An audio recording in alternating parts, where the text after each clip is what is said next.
Thanks for agreeing to meet with me in the storage space for the garage sale that will be in a month and a half at the Museum of Modern Art in New York in the atrium. And this is our backstage area. I got into video because I was a grad student at UC San Diego, and they had an actual video studio whose purpose was to make tapes of autopsies and operations. And David Anton, who was the department chair at the time, was in conversation with Charlie Cox, who was the guy who was running the studio, and they came up with the idea that we would all learn video. So David and 4 other guys and I all learned video in the studio from Charlie Cox in about 1972 or 3 in the basement of the medical school. And of course, this was a moment when artists were interested in video and had begun working with video. And Eleanor Anton, who was David's wife, was beginning to make video as well. So it was in the air, you know, cheap movies, lousy quality, but so many possibilities. This was a good way to evade having to think about making money because, of course, we wanted, that is my little cabal, I don't know about anyone else, we were interested in making things that were easily disseminable, transmissible, mailable, show in the basement, show in a classroom, whatever, and open edition, meaning it wasn't editioned and it wasn't intended for sale. We were all in it for the idea, the love, the possibility of experiment. What I was really interested in was looking like Godard. So what did that mean to me?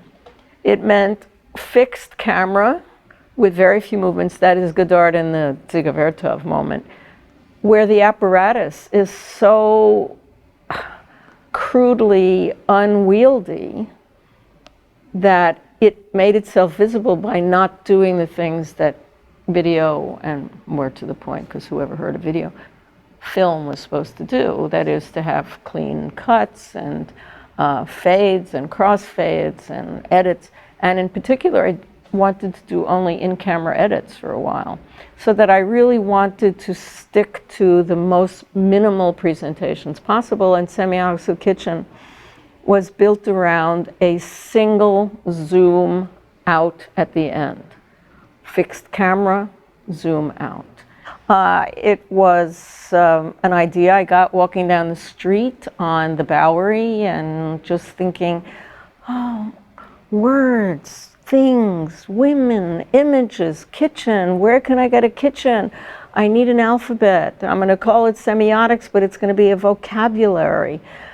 And that was, it just came together in a short time. I went to Film Video Arts. They lent me a Panasonic where the blanking interval was out of sync. So there's you can see the blanking interval. There's a line across the bottom, and it was striping, black and white, Porta-Pack, what the hell. I was interested in the idea. So just to say again, I knew very well how to edit. I knew very well how to do A and B rolling. I knew how to use a color camera. I knew how to use a studio, but I didn't care about any of that stuff. This is a work that is midway between an artist's loft, posing as a kitchen, and the television studio of people like Julia Child. It also is meant to evoke late night commercials of the Ginsu knife variety, where you have amateur performers kind of hacking away.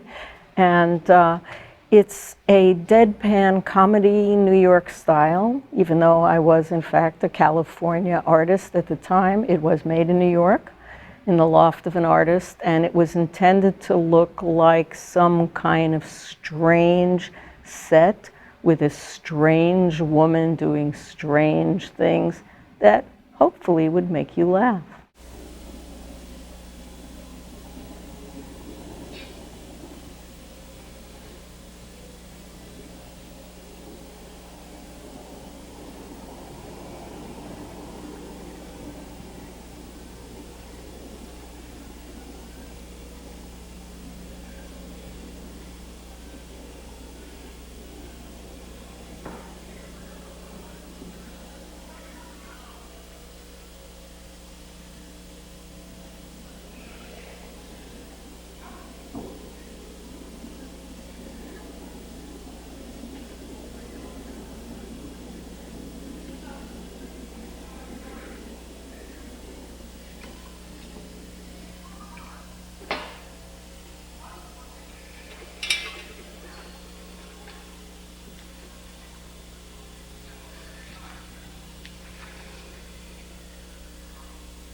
apron,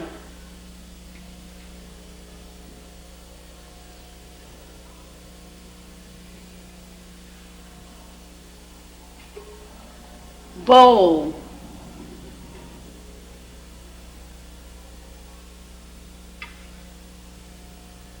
chopper,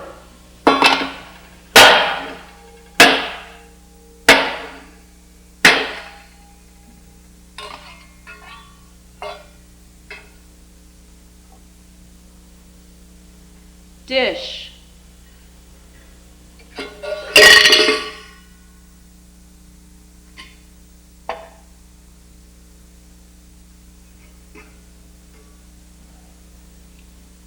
egg beater,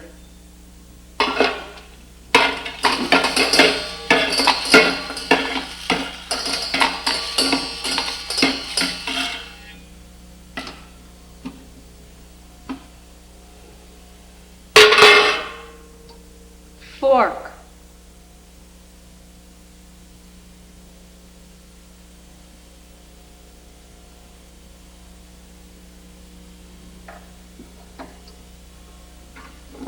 grater,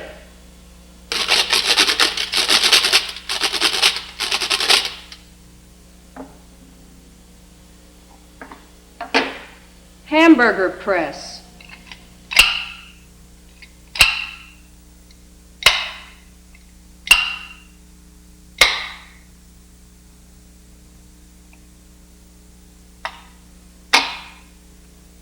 ice pick,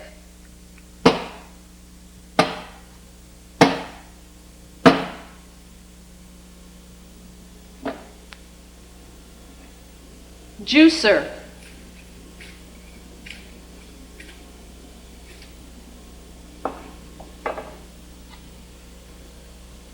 knife,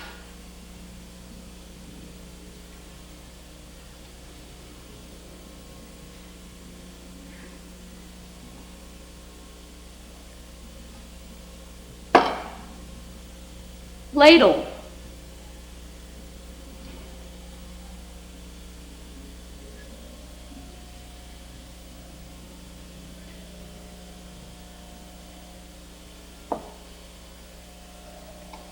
measuring implements,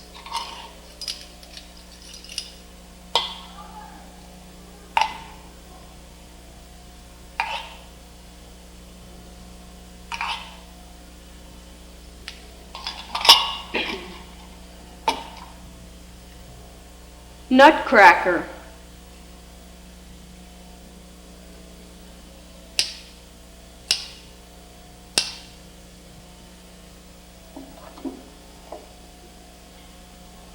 opener,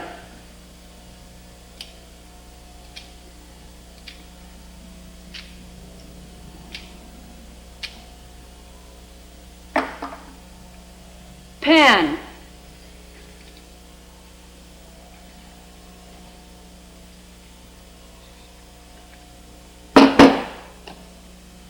quart bottle,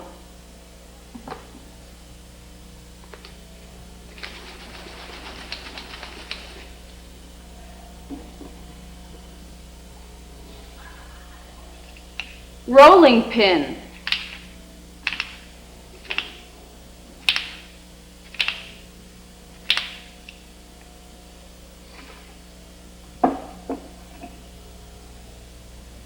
spoon,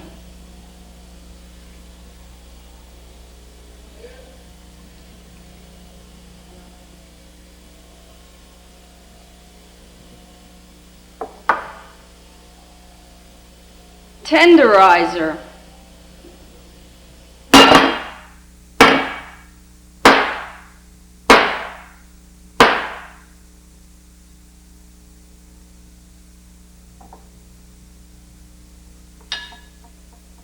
U,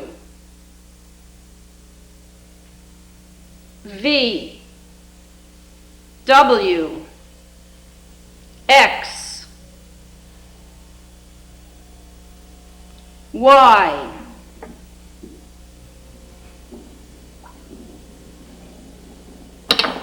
Z.